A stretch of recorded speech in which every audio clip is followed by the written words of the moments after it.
नमस्कार साथियों, आप सभी का स्वागत है हमारे YouTube चैनल स्पर्धा स्टार पर। और आज हम आपके बीच उपस्थित हैं राजस्व एवं भूमि सुधार सीरीज के तहत आज दूसरी कड़ी लेकर के। और पहली कड़ी में हमने चर्चा किया था सरकारी भूमि का, और आज हम इसे दूसरी कड़ी में गैर सरकारी भूमि की चर्चा करेंगे। जैसा कि आप जानते हैं कि भू व्यवस्था में भूमि के कई प्रकार होते हैं, जिन्हें मुख्यतः दो कैटेगरी में बांटा जाता है, सरकारी भूमि और गैर सरकारी भूमि। तो पहली कड़ी में मैंने सरकारी भूमि की चर्चा की थी और आज हम चर्चा करेंगे गैर सरकारी भूमि की। जैसा कि ऑन स्क्रीन आप देख पा रहे हैं, गैर सरकारी भूमि कई प्रकार के होते हैं, जैसे रईती, बकास्त, मंझियस, जिरात, बटखेता और मन। तो अब हम बारी बारी से चर्चा करेंगे कि ये गैर सरकारी भूमि की क्या प्रकृति होती है, क्या नेचर होती है, ये किस प्रकार की भूमि होती है और किनके हस्तगत होती हैं। सबसे पहले हम बात करेंगे रईती भूमि की। रईती जो शब्द है वो रैयत से बना है, और रैयत एक अरबी शब्द है। रईती रैयत से बना है। रैयत जो है अरबी शब्द है, और अरबी भाषा में इसका अर्थ होता है, रैयत का मतलब प्रजा, प्रजा पीपुल, आम आदमी। तो शासक और प्रजा के बीच जो है एक संबंध होता है। शासक जो है टैक्स या लगान लेता है, और जो प्रजा होती है वो लगान देती है ना। तो रैयत का शाब्दिक अर्थ आप देनदार भी कह सकते हैं। देखिए, राजा और प्रजा के बीच जो संबंध था वो इस प्रकार का था कि समस्त भूमि जो है वो राजा की मानी जाती थी, और प्रजा जो है वो राजा से या राजा के मध्यस्थ से, उस समय मध्यस्थ जो हुआ करते थे राजा के, उनको हम जमींदार कहते थे। तो जमींदार के माध्यम से आम जो व्यक्ति होते थे वो खेती करने के लिए ज़मीन प्राप्त करते थे, उस पर खेती करते थे, फसल उगाते थे, और जब उपज हो जाती थी तो लगान जो है ज़मींदार को देते थे। अब ज़मींदार जो है उस लगान में से कुछ अपना हिस्सा रख करके, और उस समय के तत्कालीन ब्रिटिश सरकार को लगान जो है वो सुपुर्द करते थे। तो इस पूरी भू व्यवस्था में जो है ज़मींदार एक मध्यस्थ का काम करते थे, मिडिल मैन थे। तो रैयत जो है, रैयत की परिभाषा हम क्या देंगे, रैयत किसे कहते हैं? तो ऐसे व्यक्ति को हम रैयत कहते हैं जो राजा से या उसके मध्यस्थ जमींदार से ज़मीन प्राप्त करके उस पर उपज करते थे, और इसके बदले जो है राजा को मध्यस्थ के माध्यम से जो है लगान अदा करते थे। तो लगान अदा करने वाले को, ज़मीन के बदले लगान अदा करने वाले को रैयत कहा जाता है। और ज़मींदार के माध्यम से रैयतों को जो ज़मीन मिलती थी उसको हम रैयती ज़मीन कहते थे। तो कालांतर में जब हमारा देश आज़ाद हो गया तो ज़मींदारी प्रथा जो है वो समाप्त हो गई। बिहार लैंड रिफॉर्म्स एक्ट 1950 के अनुसार ज़मींदारी प्रथा समाप्त कर दी गई, और जो ज़मीन ज़मींदारों के द्वारा जो है दी गई थी रैयतों को खेती करने के लिए, तो वही ज़मीन जो है वर्तमान में रैयती ज़मीन के नाम से जाना जाता है।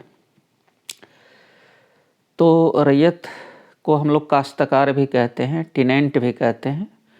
जो रेंट अदा करता है उसको हम टिनेंट कहते हैं, रैयत कहते हैं। तो इस प्रकृति की जो भूमि वर्तमान में है, जो ज़मींदारों के द्वारा जो है आम व्यक्ति ने हासिल किया था और उस पर बाकायदा वो कई पुश्तों से रहते आ रहे हैं या खेती करते आ रहे हैं, है ना।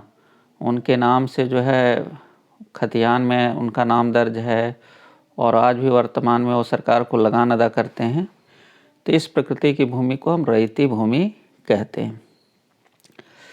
और बाकी जो आप नीचे देख रहे हैं बकास्त भूमि, मंझियस भूमि, जिरात, बटखेता, मन, ये सभी एक ही प्रकृति के ज़मीन हैं। सबसे पहले तो आपको जानना चाहिए कि बकास्त ज़मीन किसे कहते हैं। देखिए, बकास्त जो है तत्कालीन जो राजा हुआ करते थे या राजा के जो मध्यस्थ हुआ करते थे, तो भी स्वाभाविक रूप से है कि वो भी खेती करते थे, वो भी बागवानी करते थे और अपने हिस्से में वो भी अपना कुछ ज़मीन रखते थे, है ना। ऐसा नहीं था कि जो ज़मीन था वो सब डिस्ट्रीब्यूट ही कर देते थे रैयतों में, वो अपने मातहत भी कुछ ज़मीन रखा करते थे। तो राजा या राजा के मध्यस्थ ज़मींदारों का जो अपना ज़मीन था, निजी ज़मीन था, जिस पर वो कृषि कार्य करते थे, बागवानी करते थे, है ना, या उनका रिहायशी जो मकान वगैरह बने हुए थे, तो उसको हम लोग बकास्त भूमि कहते हैं। तो राजा के अधीन या मध्यस्थ ज़मींदार के अधीन जो भूमि थी उसको हम बकास्त कहते हैं। लेकिन यहाँ पर एक बात सनद रहे, ध्यान रहे कि वैसी राजा के मातहत वैसी ज़मीनों को हम बकास्त नहीं कहेंगे जो राजा या उसके ज़मींदार का कार्यालय था, कचहरी था। तत्कालीन व्यवस्था में जहाँ पर ज़मींदार अपना कार्यालय संचालित करते थे या जहाँ पर वो अपना कचहरी संचालित करते थे, उस भूमि को हम लोग बकास्त नहीं कहेंगे। वह जो है सार्वजनिक ज़मीन हो गई। आज के समय में उसको हम गैर मजरूआ, है ना, आम की श्रेणी में रख सकते हैं। तो बकास्त भूमि केवल उसी को कहेंगे जो राजा या ज़मींदार के अधीन था और राजा और ज़मींदार जो थे उसका निजी उपयोग करते थे अपनी खेती के लिए, घर मकान बनाने के लिए या बागवानी कार्यों के लिए। उसी प्रकार देखिए, मध्यस्थ जो ज़मीन है, मध्यस्थ का मतलब होता है मध्यस्थ, मध्यस्थ का मतलब ज़मींदार। तो ज़मींदार के अधीन जो भूमि थी उसी को मध्यस्थ कहते हैं। जिरात, जिरात वैसे ज़मीन को कहा जाता है जहाँ पर कि कुछ भी बो दो तो बिना पटवन के, बिना मतलब कि वर्षा आधारित जो है वहाँ खेती हो जाती है निश्चित रूप से, है ना।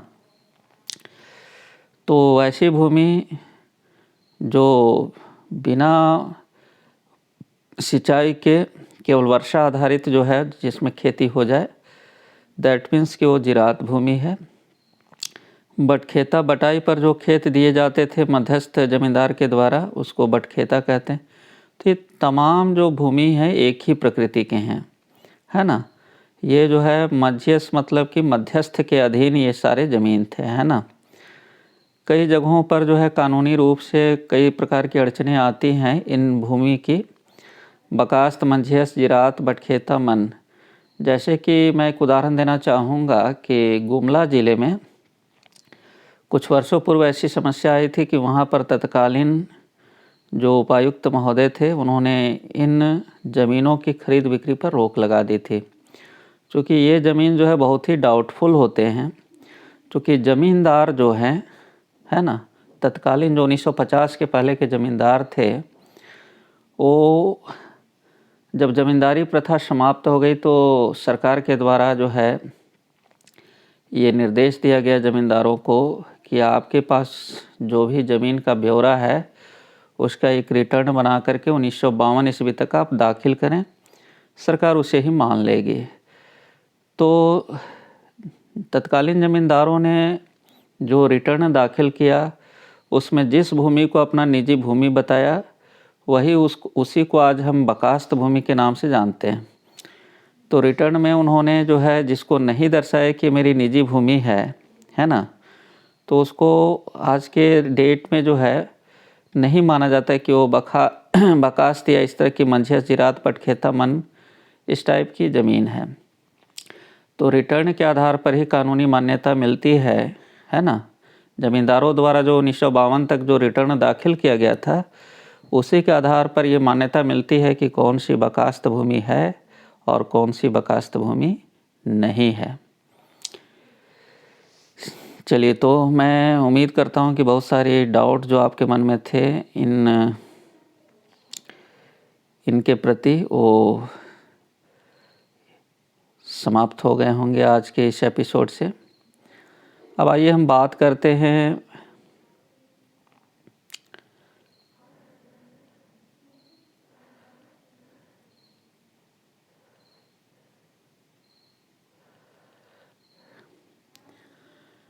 देखिए, इसके अलावा जो है और भी कई जो है गैर सरकारी भूमि की श्रेणी में आते हैं हमारे झारखंड राज्य में। जैसे राजहंस भूमि, इसका आपने नाम सुना होगा। खुटकुटी भूमि, भुईहरी भूमि, मध्यस्थ भूमि। मध्यस्थ भूमि की चर्चा तो मैंने कर लिया है। ये सभी जो स्क्रीन पर आपको दिख रहे हैं, ये सभी जो है रैयती, क्षमा करेंगे, ये सभी जो भूमि का जो प्रकार है वह गैर सरकारी भूमि मतलब आम व्यक्ति की भूमि की कैटेगरी में आता है। देखिए, राजहंस भूमि किसको कहते हैं? यह ज़मीन राजाओं की ज़मीन थी तथा इसके अंतर्गत वे ज़मीन आते हैं जो राजाओं द्वारा दान में दी गई या वितरित की गई थी। देखिए, राजहंस ज़मीन वैसे ज़मीन को कहते हैं जिसको राजा ने अपनी प्रजा में जो है सो बांट दिया था या ब्राह्मणों को या अन्य व्यक्तियों को दान में दे दिया था। तो दान में प्राप्त ज़मीन, राजा के द्वारा दान में प्राप्त ज़मीन या राजा के द्वारा प्रजा को प्राप्त ज़मीन को हम राजहंस भूमि कहते हैं। इसके बाद है खुटकुटी भूमि। देखिए, हमारा जो राज्य है झारखंड, वह आदिवासी बहुल राज्य है और यहाँ पर सबसे पहले माना जाता है कि मुंडा जनजाति के लोग जो है असुर और ये बिरहोर असुर ये तो बहुत पहले से यहाँ रहते आए हैं, लेकिन मुंडा और उरांव ये जो जनजातियाँ हैं वो बाहर से यहाँ पर आकर के बसी हैं। तो मुंडा जनजातियों का जब झारखंड प्रदेश में आगमन होता है तो यहाँ के जंगल झाड़ को साफ करके उन्होंने उस ज़मीन को कृषि योग्य बनाया, खेत में तब्दील कर दिया। तो वैसी भूमि को हम खुटकट्टी कहते हैं। क्योंकि ये खूट में ये जो कबीला में रहा करते थे और कबीलाओं के द्वारा जो है, कबीलों के द्वारा जो है ना जंगल झाड़ को काट करके जो कृषि योग्य भूमि तैयार की गई, उसी को हम खुटकट्टी भूमि कहते हैं। और ये खुटकट्टी भूमि का संबंध मुंडा जनजाति से है। मतलब मुंडा जनजातियों की ज़मीन को हम खुटकट्टी भूमि के नाम से जानते हैं। इसके बाद जब यहाँ पर उरांव जनजाति का आगमन हुआ हमारे झारखंड प्रदेश में, और ये उरांव जनजाति जो है वर्तमान में जो रोहतासगढ़ का किला है वहाँ से इनका आगमन पलामू से होते हुए झारखंड में होता है। जब आप झारखंड का इतिहास पढ़ेंगे, जनजातीय इतिहास, तो उसमें आपको इसकी चर्चा मिलेगी।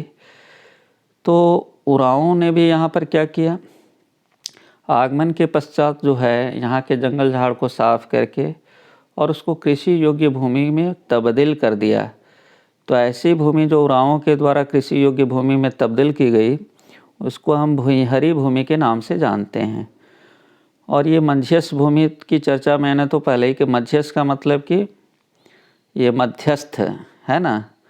तो मध्यस्थ उस समय ज़मींदार थे, तो ज़मींदारों की ज़मीन को मध्यस्थ भूमि कहा जाता है ना। और इसे बकास्त, जिरात, मन, बेटखेता के नाम से भी जाना जाता है। तो देखिए, मध्यस्थ भूमि ज़मींदारों की भूमि थी, है ना। ज़मींदारों ने जो है ये जो निजी कार्य के लिए जो ज़मीन अपने पास रखा था उसी को हम कहते हैं मध्यस्थ भूमि। और इसके कई नाम हैं, है ना, अलग अलग स्थानों में। कहीं बकास्त कहते हैं, कहीं जिरात, कहीं मन, कहीं बटखेता। ये कई नामों से जो है मध्यस्थ भूमि जानी जाती है। तो इस तरह से आज हमने गैर सरकारी भूमि की चर्चा की। आशा है कि आप इन प्रकारों को समझ चुके होंगे, जान चुके होंगे। और ये सब जानकारियाँ जो हैं भू व्यवस्था को समझने के लिए बेहद ज़रूरी होता है। आम जनजीवन में भी इनकी चर्चा होती है और इन कहीं न कहीं इससे हमें वास्ता पड़ता है। तो आशा करता हूँ कि आज की जो ये जानकारी है आपके जीवन में बहुत ही ज्ञानवर्धक जानकारी लेकर के आया होगा और आप इन चीज़ों को बेहतर तरीके से समझ पाए होंगे। चलिए तो मिलते हैं नेक्स्ट एपिसोड में। इसी तरह से भू व्यवस्था के बारे में हम अच्छी जानकारियाँ लेकर के आपके बीच आते रहेंगे। और यदि आपको मेरा चैनल अच्छा लगता हो, ज्ञानवर्धक लगता हो, तो आप हमारे चैनल को सब्सक्राइब कर लें सबसे पहले, ताकि हमारा जो चैनल में जो भी वीडियो अपलोड होता हो तो उसकी जानकारी आपको जो है नोटिफिकेशन के ज़रिए तुरंत मिल जाए। इसके साथ ही आप हमारे चैनल को लाइक करें और अपने मित्रों के बीच शेयर करें, है ना। और यदि अच्छा लगता है तो आप कमेंट सेक्शन में जाकर के हमें ज़रूर बताएं और अपना अमूल्य विचार भी देना चाहते हैं तो आप कमेंट सेक्शन में हमें बता सकते हैं। चलिए मिलते हैं नेक्स्ट एपिसोड में, तब तक के लिए मैं सभी से विदा लेता हूँ। धन्यवाद।